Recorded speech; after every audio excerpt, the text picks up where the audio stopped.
धन्यवाद भैया। और हम ये चाहते कि सब लोग एक होके एक दूसरे के फिल्म के और एक दूसरे के गाना के लोग प्रचार प्रसार बिल्कुल, ऐसे ही तब जहाँ करते रहो बोलिएगा राहुल और भाई। जहाँ भी बोलिएगा कि ट्रेलर के लिए कहाँ क्या करना है, जहाँ इंटरव्यू देना होगा, हमें उसमें दुविधा नहीं है। एक्चुअली हमारा परिवार बढ़ेगा तो हम, हमारा भाषा बढ़ेगा तो हम बढ़ेंगे ना।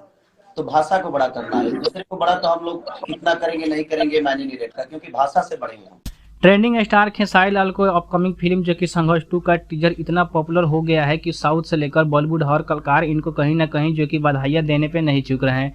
ऐसे में एक बहुत बड़ी जो कि ब्रेकिंग न्यूज सामने निकल के आ रही है कल्लू की तरफ से कि कल्लू और खेसारी लाल यादव एक दूसरे से लाइव आए इंस्टाग्राम पे और आने के बाद उन्होंने साफ तौर पे कहा कि खेसारी भैया हम आपके साथ हैं, आप ऐसे ही फिल्म बनाते रहिए। लेकिन खेसारी लाल यादव ने भी कहीं ना कहीं उनको नहीं छोड़ा और बोला हम तो ऐसे ऐसे फिल्म बना रहे हैं लेकिन आप अभी तक जो कि यहाँ पे चोली घाघरा में ही अटके हैं, कहीं ना कहीं चोली घाघरा से बाहर निकलिए। और तब देखिए भोजपुरी समाज कितना आगे जाता है और आप लोग गलत गाना जो कि छोड़ दीजिए। तो कहीं ना कहीं ये सराहना वाला बात है और खेसारी के लिए एक लाइक तो बनता है।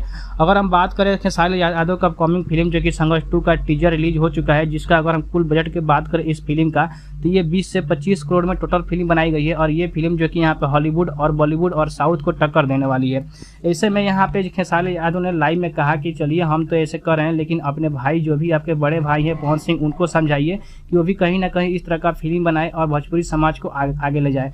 तो खेसारी के ऐसे सोच के लिए आपको क्या कहना है? एक लाइक तो बनता है और चैनल पर नए आए हैं तो चैनल को सब्सक्राइब कर दीजिएगा। अभी तक अगर आपने यहाँ पे संघर्ष 2 का टीजर नहीं देखे हैं जरूर देखिएगा और देखकर कमेंट में बताइएगा कि ये जो कि फिल्म है संघर्ष 2 कहीं ना कहीं बॉलीवुड को टक्कर दे रही है कि नहीं दे रही है।